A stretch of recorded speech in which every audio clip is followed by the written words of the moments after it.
नमस्कार, मी SRT सेवक रोहित घरत मनापासून तुमचं आपल्या लाडक्या व्हिडिओमध्ये स्वागत करतो शेतकरी मित्रांनो. आणि आतापर्यंत खूप शेतकरी बऱ्याच जिल्ह्यामध्ये शेती करतायत. तर मी ठाणे जिल्ह्यामध्ये आमचे जे शेतकरी आहेत त्यांचा अनुभव आपण घेण्याचा प्रयत्न करत असतो, त्यांच्याकडून नवीन काही शिकण्याचा प्रयत्न करत असतो. तर त्यांनी कशाप्रकारे SRT केलेली आहे, त्यांचं हे 8वं वर्ष आहे आणि त्यांच्यामध्ये अनुभव त्यांचा कसा आहे त्याच्यामध्ये ते आपल्याला सांगणार आहेत. आणि कशा प्रकारे त्यांनी प्लांटेशन केलं आणि नवीन जसे आतापर्यंत जे 8वं वर्ष नंतर चाललं आहे, तर हळूहळू त्यांना हे बदल कसे जाणवले त्याबद्दल ते सांगतील. आणि आता आगामी जी त्यांची लागवड आहे जी केलेली आहे त्याचे ते फुटवे सुद्धा आपल्याला मोजून दाखवणार आहेत कशा प्रकारे आहे. दादा नमस्कार, आपलं नाव सांगा. माझे नाव मधुकर हरी जाधव, मुक्काम पोस्ट खोडकर, तालुका शहापूर. हा दादा, आता तुमचं हे कितवं वर्ष आहे आणि तुम्ही किती साली सुरुवात केली ते सांगा जरा. हे माझं जवळजवळ 8वं वर्ष आहे. मी 2016 पासून सुरुवात केलेली आहे. हे माझं 8 वर्ष चालू आहे. या 8 वर्ष मला बराचसा अनुभव आलेला आहे. पहिले सुटलं आपल्याला थोडंफार युरिया ब्रेकेट लागायचं, परंतु या वर्षीपासून तर मी तर युरिया ब्रेकेट लावलेले. आपण ही प्रत्यक्ष शेती बघू शकता. यात युरिया ब्रेकेट किंवा कोणत्या प्रकारचं खत मी दिले नाही. पहिले याच्या अगोदर मी भेंडीचे पीक इथे घेतले होते. या भेंडीच्याच पिकांच्या याच्याने हे भाताचे पीक असे आलेले, कारण त्यांचे ते कंपोस्ट खत तयार होऊन एवढ्या प्रकारचे चांगले उत्तम प्रकारे भात आलेले. आता तर मला तर असं वाटतं की आता खत देण्याची कुठल्याही प्रकारे आवश्यकता नाही. आता त्याचे फुटवे तुम्ही बघू शकता, फुटवे भरपूर आलेले आहेत. ते तुम्हाला फुटवे मोजून दाखवतो. बघा इथे खाली बघा, हे पहिलेच आपण सुराचे मोजून दाखवू, तिथे तुम्हाला माहीत होतीलच. हे बघा सुराचं 1 2 3 4 5 6 7 8 9 10 11 12 13 14 15 16 17 18 19 20 ह्या तुराला 20 ते 22 तुर आहेत. तर छोट्या आपण तुर घेतात तर 22 फुटवे दिसतात याच्याला.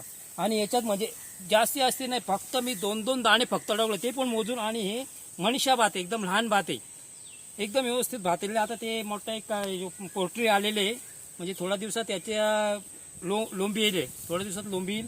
एकदम व्यवस्थित प्रकारचे भात आलेले. मला तो भात बघून एकदम आनंद वाटतंय का खरोखर प्रत्येक शेतकऱ्यांनी SRT केली.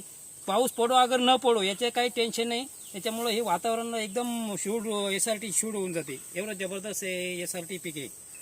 हा दादा, तुमचा अनुभव खूप चांगला आहे आणि 8वं वर्ष तुमचं चाललेलं आहे. तर आपण दादांच्या हाती सुद्धा एक व्हिडिओ केले होते. दादांनी चांगल्या प्रकारे शेतकऱ्यांना मार्गदर्शन केलेलं आहे. आणि त्यांनी आता नवीन जे बदल जे शेतीमध्ये झालेले आहेत, कारण की आता तुम्हाला एक प्रॉब्लेम की आता जास्त पाण्याची जेव्हा शेती असते, तर जास्त पाण्याच्या शेतीमध्ये कधी शेतकरी म्हणतात की टोकरणी करायला थोडासा उशीर होतो किंवा ती लांबली जाते. तर अशा वेळेस शेतकरी आपण कशा प्रकारे रोपं तयार करू शकतो, ती लागवड आपण अल्टिमेटली कशी करू शकतो ते सुद्धा थोड्या शब्दामध्ये तुमचे सांगा. समजा आपल्याला लागवडी करायला टाइम झाला, आपलं रोड तयारी आपल्याला जमलं नाही, पाणी पडला, पाऊस पडला, तर आपण काय करतो थोडंसं कुठेतरी रोपं तयार करायची. आणि 20 ते 25 दिवस झाल्याबरोबर म्हणजे जवळजवळ 1 इंचाची रोपं झाल्याबरोबर ती आपण आपल्या SRT पद्धतीने साचे सहाय्याने ते आपण टोकन करून तिथं लावू शकतो. आणि म्हणजे तुम्ही समजा जर आपल्या पहिले बेड वगैरे सगळे प्रॉपर तुम्ही करून ठेवा आणि मग तुम्हाला उशीर जरी झाला तरी तुम्ही नंतर लागवड करू शकता. तर तसं मी केलेले आहेत, कारण माझे 2-3 बेल्ट एकदम हे झाले होते, हे खालचे ते बेल्ट जरा झाले होते. त्याच्यामुळे मी काय केले, नंतर परत ती टोकळणी काय म्हणजे 20 दिवसाचे रोप तयार झाल्यानंतर मी ते लागवड केलेले आहेत. ते पण एकदम जवळजवळ लेवल शुअर झालेले आहेत, एवढं जबरदस्त झालेले. त्याच्यावर जरी पेरणी केली त्या वाफे होताना हरकत नाही. अरे वा, मस्त मस्त मस्त. आणि खूप असे शेतकरी आहेत आपले की जे नवीन बदल याच्यामध्ये करत आहेत.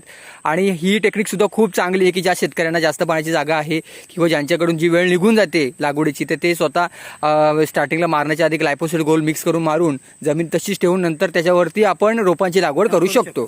तर दादा मनापासून धन्यवाद आपण शेतकऱ्यांना सांगितल्याबद्दल. आणि असंख्य यांच्या या भागामध्ये चांगलं काम SRTचं चालतं, त्यासाठी मनापासून आपलं कौतुक. आपण शेतकरी भरपूर जोडले, जवळजवळ 20-25 शेतकरी जोडले आणि ऑलरेडी कमी 15 ते 20 शेतकरी हल्ली SRT पद्धतीत शेती लावलेली. अरे वा वा वा, धन्यवाद दादा, तुमचं हे कार्याला आमचा सलाम आहे. धन्यवाद.